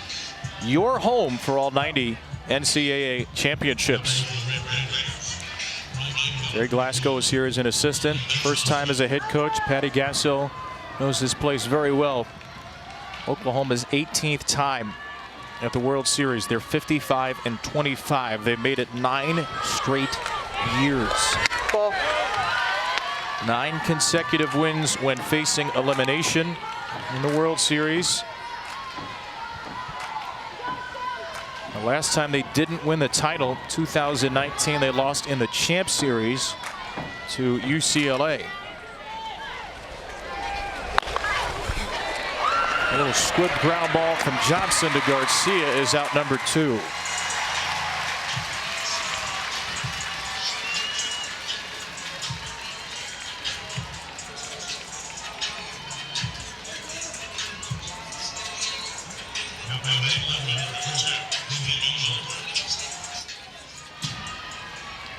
Demi Elder has driven in a run and scored the other. RBI triple back in the second.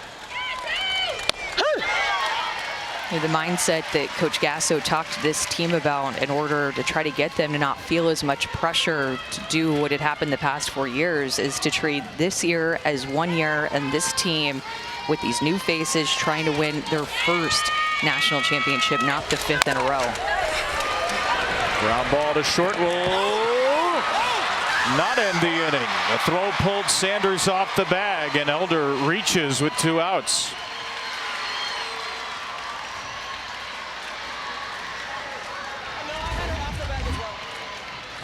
Abby Garcia can cover a lot of ground, great range at shortstop, but pulls Sydney Sanders off of the bag. And if I was Patty Gasso, I would challenge this. And because it looked to me like, did she keep her foot ruling on the play is that the batter runner is safe at first base. Oklahoma's challenging the ruling on the field. The play's under further review. Timing's going to be close. And I think she was off.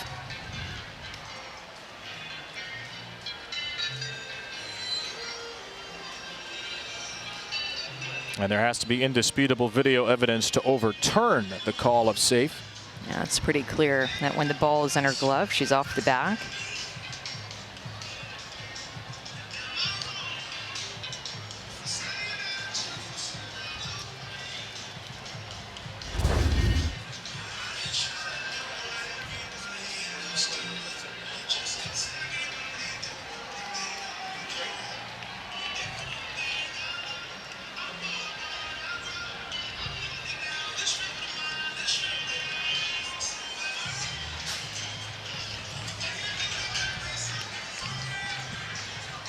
Well, you have 2 challenges. Might as well use one here. Worth a shot for Patty Gasso, who's trying to keep this a 2-0 game.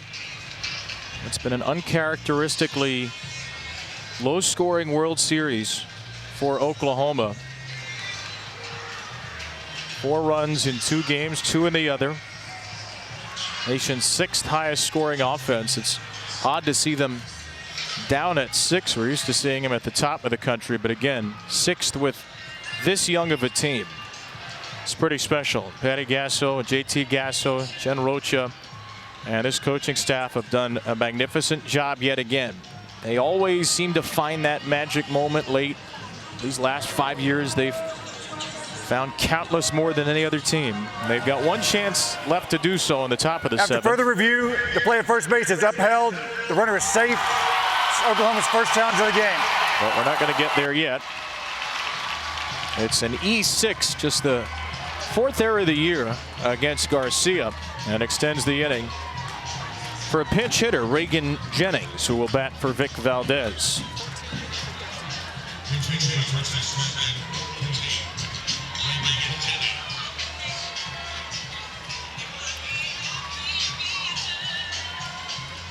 Reagan Jennings had a pinch hit RBI single on Saturday.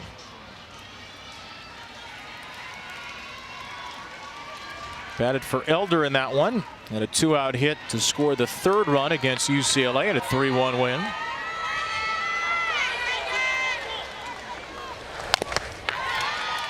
Jennings is 8 for 16 as a pinch hitter this year. Again, has started a lot, 23 games. Demi Elder came back from injury. It's a big part of the reason why Jennings has become more of a pinch hit specialist, but she does so willingly on a roster where everyone knows their role by now.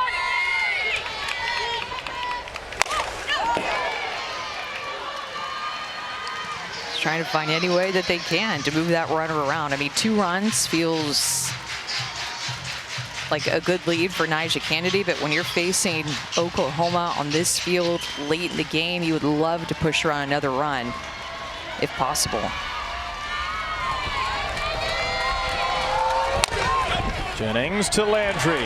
She's been brilliant, and now her offense will have to be the last chance for the greatest dynasty we've ever seen in Division I softball. Oklahoma must score 2. This historic run began in 2021. Wins in 6 elimination games for Oklahoma, which had a little bit of a breezier time the next 2 years. The Sooners last year, though, needed some magic from Jada Coleman on elimination semifinal Monday. They got a brilliant performance from Kelly Maxwell to beat Texas. They're the first team ever to win 4 straight Division I titles. They need to rally to have a chance at 5. Texas Tech has never been to the World Series, and they are oh so close to playing for it all. 2-0 game. Nyjah Kennedy against Elena Agbayani, who rips the first pitch back to the screen. Kennedy has been as good as ever, gaining strength as this postseason's gone along, working through a blister issue that hampered her in regionals, getting valuable days of rest twice here at the World Series. And now she has to face 6, 7, and 8 in this fearsome OU lineup. A lineup she has carved up tonight. A lineup that has not scored. A team that has not been shut out. 6 years to the day. A memorable game against Alabama and Montana Fouts.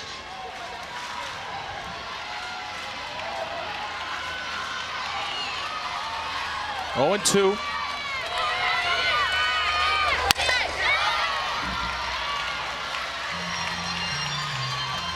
One thing, when you watch Nyjah Kennedy pitch, she just doesn't give in.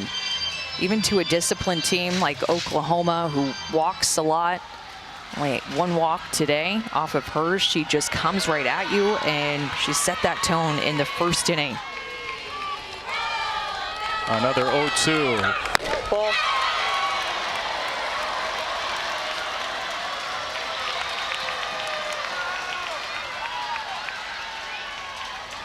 Kennedy has been on the stage before, never in the driver's seat. She was eliminated by Oklahoma semifinal Monday in 2023. A 9-inning heartbreaker. A game-winning 2-out, 2-strike, 2-run Tiare Jennings double. A shutout loss to Texas last year. Grounded foul, nearly hit Patty Gasso.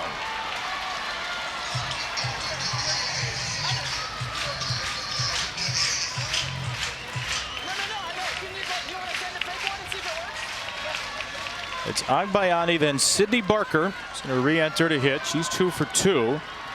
And then Isabella Emmerling due up after that. Another 1-2. Grounded back to Kennedy. There's 1.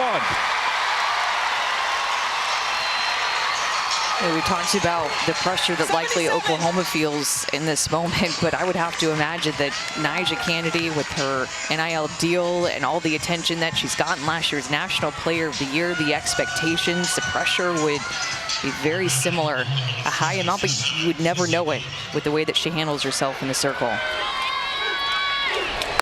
Strike 1 to Barker. We asked Nyjah about that last week, about handling the pressure. She said typically the way it goes, athletes who make money, either they live up to it or they don't, but I had to reframe it. I realized it wasn't my battle to fight. Some people are going to say I don't deserve it, but it's not my battle to fight. She went back and forth with that decision for a long time, a decision that certainly paid her $1 million, but put a lot of pressure on her and on this program. Her 0-2 is a little floater to right. It's another base hit for Barker. And the Sooners will not go down without a fight. They'll bring the tying run to the plate.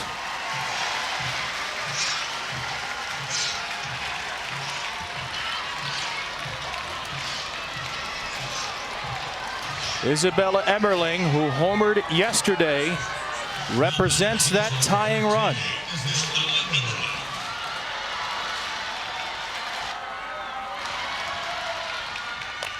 Emmerling fouls the first pitch away. Made major home run potential out of the 8th spot as Bella Emmerling hit her 12th home run yesterday off of Elise Sokolski.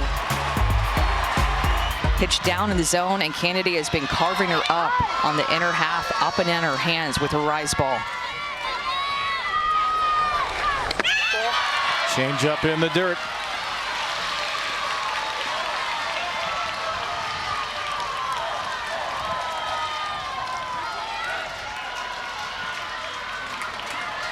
Kennedy's 96th pitch of the night is grounded back to her. She'll go to second. She'll get the lead out there.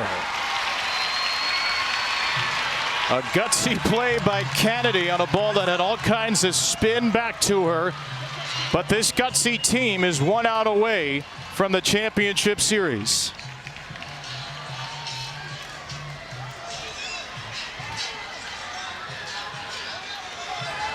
Abby Dayton, who sent a ball to the warning track last time, is the hitter, and Patty Gasso will use this moment to get a pinch runner in at first and to slow this game down.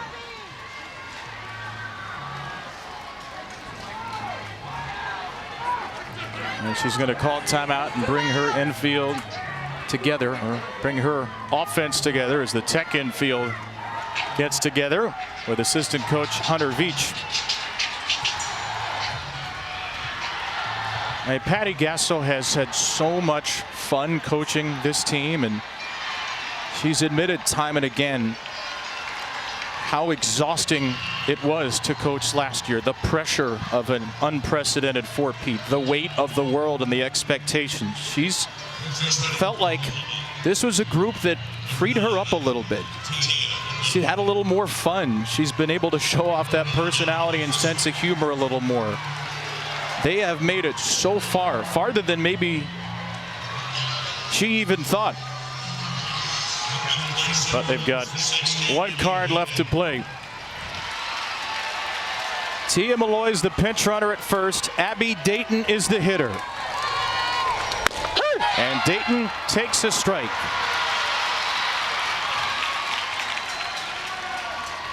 Just 2 home runs on the year, though she came oh so close in the 5th. 0-1. Dayton takes strike 2.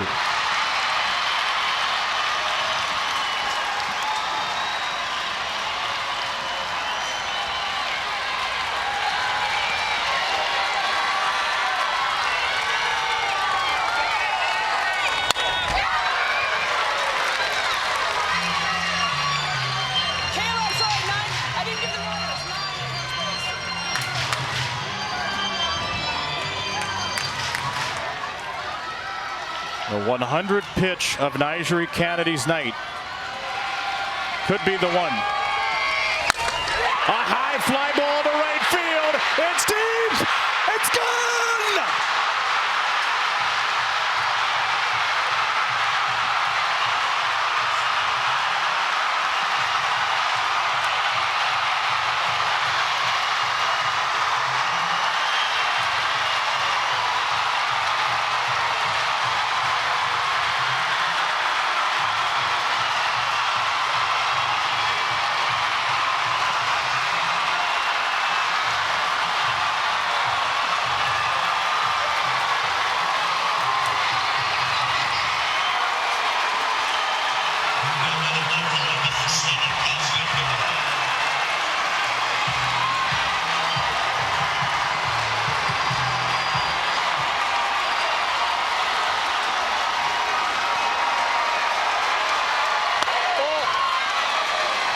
They are never dead.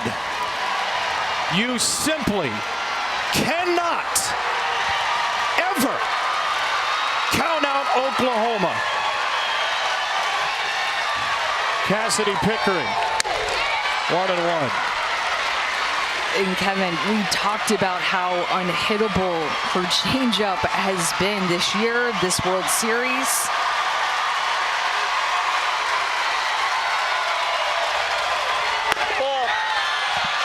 That was an 0-2 pitch to the number 9 hitter who had hit 2 home runs this season. You could not make this stuff up. Ball. 3-1 to Pickering.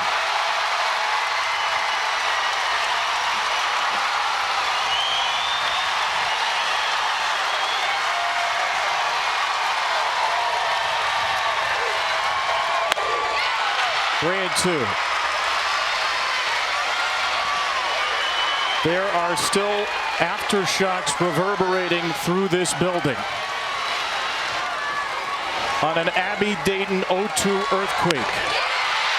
The inning is over for Texas Tech. 1 batter too late.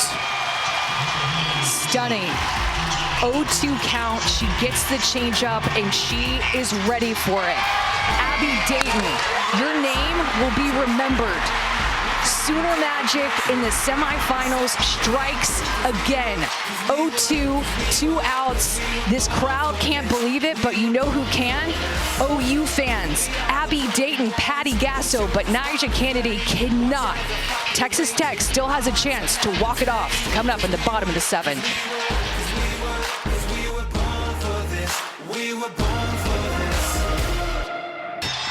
It's safe to go in the water. Oklahoma strikes on an 0-2, 2-out. Top of the 7th pitch. Alyssa Brito losing her mind, as is every Sooner fan in this park, in this state, in this world. Abby Dayton, the transfer from Utah in her 2nd World Series, hits her 3rd home run of the season, and the Dayton family will get to celebrate a swing that may go down as one of the great swings in the history of this event, depending on what happens in the bottom of this inning. Texas Tech still has a chance to win, though it feels like the world has turned against them. They've got 9-1-2 with Bailey Lindemuth, Maya Davis, and Haley Toney against Sam Landry. Oklahoma's 2nd home run at the death in this World Series. Ella Parker down 2 outs, 3-run homer off Carlin Pickens Thursday. Abby Dayton down 2 outs, 2 strikes, home run off Nyjah Kennedy. These are not just incredible home runs. These are home runs off maybe the 2 best pitchers in the country. 2 of the best 3 certainly, as Lindemuth grounds out to 3rd. They're 1 strike away from snapping a 337-game streak where Oklahoma had not been shut out. How does Texas Tech recover from this? You have to take a deep breath. I think we all do. Every fan, everybody watching this. I mean, what a moment. But Texas Tech for sure has to settle down. Top of the lineup coming up. You have a chance to reset. Had great approaches against Sam Landry in this game. Slow your breath down, slow your heart rate down, and lock back into this moment. Maya Davis. A ground ball bouncing toward the middle. There's a base hit. Texas Tech with a little bit of an answer back. Davis on base for the first time in the World Series, and their fastest player is the winning run.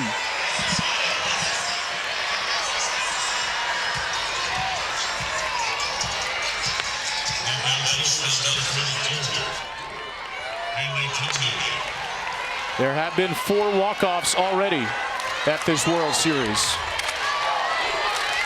Haley Toney looking for another. Landry floats in a changeup on pitch number 117. It's a game that could have really unraveled and gotten away from Sam Landry in the earlier innings. She has held Tech scoreless since the 2nd.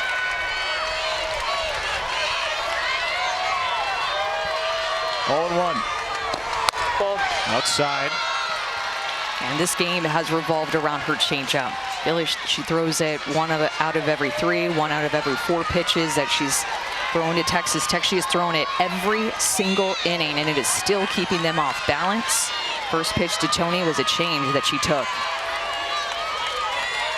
Here's the 1-1. Tony takes another for a strike. Remember, Texas Tech has an excellent base stealer. Maya Davis 2 years ago won the Golden Shoe Award. NFCA handed that out to the best base stealer in the nation at 52. 1-2 for Tony. She stays alive.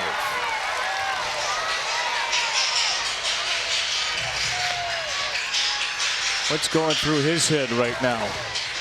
I think if you're Texas Tech too, you have to remember that if you lose, your season isn't over. If Oklahoma loses, their season is over. So Texas Tech still in the driver's seat, just a tie game, still outs to play with, and they're the home team. The winning runs at first as Tony drives the ball to deep left field, and it's over the glove of Pickering. Davis got a late break. She makes it to third. Almost a game winner, almost an out. It's second and third, and the winning run is 60 feet away.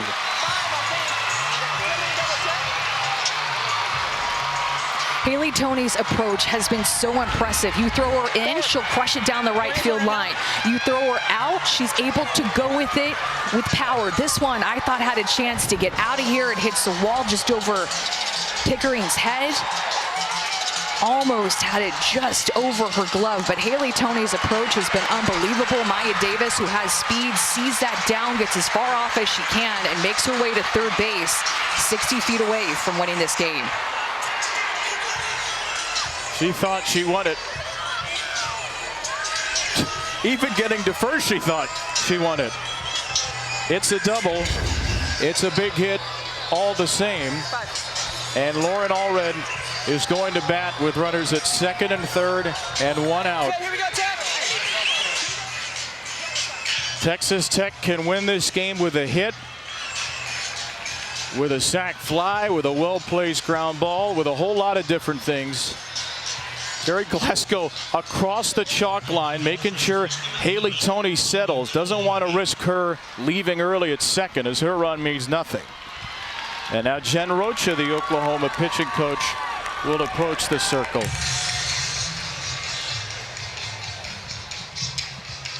Everybody take a moment to take a breath. I think with first base open, potentially talking about working around Allred, load the bases, you take pressure off of your defense, where they have a force at any bag, potential double play opportunity as well. Of course, you would be loading the bases for Nigeri Kennedy. Yeah. But Allred's had 3 very good plate appearances today. Oklahoma trying to extend this incredible dynastic run. Again, they need to win 2 today. Texas Tech just needs 1. It's the Red Raiders' first trip to the World Series, and they are a base away from the Champ Series.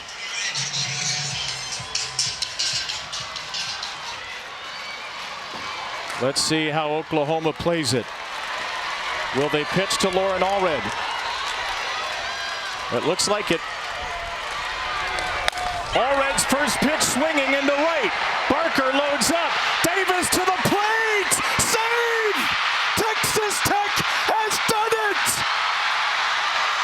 They end the greatest dynasty in college softball history.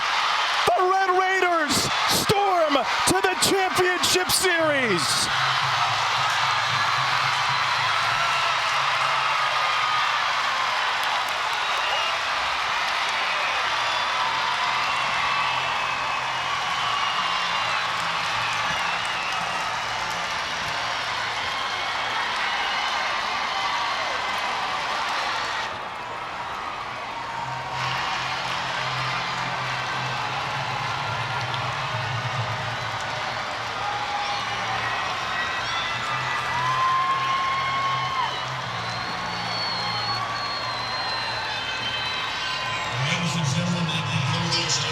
For the first time since 2019, Oklahoma is eliminated from the World Series.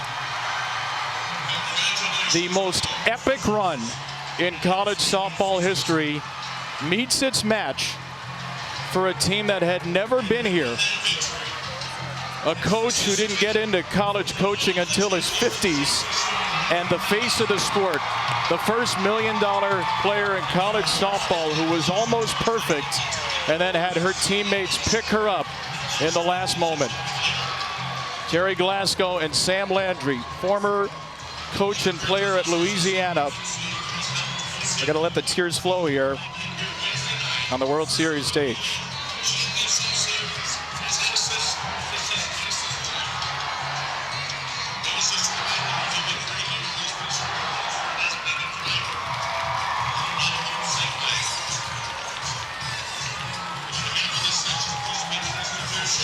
What a privilege it has been to share this World Series with all of you. What an epic week this has been. What an epic game this was. Time for our Capital One rewarding performance. Lauren Allred knew exactly what she needed to do, lift the ball in the outfield to give the fastest player on the team a chance to score. Great execution as Texas Tech just continues to find different ways to score, and we said Maya Davis would be a big part of Texas Tech moving forward. She got her first hit of the World Series after 3 strikeouts, and she scored the game-winning run. The junior from Louisiana scores. The junior from Louisiana, the head coach from Louisiana. 3 people who made it their mission to turn Texas Tech softball into a powerhouse. And Nigeri Kennedy throws a complete game and gets to celebrate from the on-deck circle. She, in her 3rd trip to the semis, finally breaks through, and she will play for a national championship starting on Wednesday. Impossibly great drama here in Oklahoma City, and let's get it down to Taylor. Beginning first with Lauren, what did Coach tell you before you're at bat? He said just be aggressive. I mean, Maya Davis on third base, that's a ton of speed. So I knew if I got the ball out there anywhere, she had a great chance of scoring. And Maya, off the bat, did you know you were going to tag up and go? I did. Coach Glasgow was screaming, go, go, go. I'm like, hold on, I got to tag first. You guys are doing something no group before you at Tech has ever done. Why is this the group to do it? I think we all just trust in each other. I think the chemistry on this team is what's really getting us through the dog days of the season, and we're just relying on each other, and I think it's starting to show now. It's just one big family, so it just makes it so much easier through the ups and downs of the season. When did you realize that this group could do something special? I'd probably say, I always thought, like, whenever Jerry got the team together, I was like, we're going to the World Series. We're going to go to the World Series. But I think Arizona State, when we were facing Kinsey Brown, and we all pulled together as a whole team, and won, I was like, this team's going to go really far. What your starter did today, I mean, what she's been doing all season, but with Nyjah, from your perspective, what makes her a dog out there on the mound, or in the circle? She's just a competitor. She wants to win no matter what, and she wants to do it for her team, not just for herself. Thank you, guys. Congratulations. Taylor, thank you. There was Lauren Allred, who said she only knew Texas Tech had a softball team because Victoria Valdez was originally committed there before signing with Louisiana. She knows Texas Tech has a softball team now. So does Oklahoma. And these are looks and faces and tears, Amanda, we haven't seen for Oklahoma in 6 years. An improbably wonderful run ends because of Nigeri Kennedy and Jerry Glasgow's Red Raiders. Coach and player are with Taylor. This is a moment you two discussed when you were recruiting her last summer. What are the emotions felt in a moment like this? That's tough. You know, you want Nyjah to win, you want Sam to win. I didn't want anybody to lose. And I guess the game can't be played that way. And they both deserve to win. They're both champions. They're both unbelievable kids. Young ladies, I shouldn't say kids, they're young ladies, unbelievable young ladies. And I guess it was Nyjah's turn, and give Oklahoma credit. They made a great run there.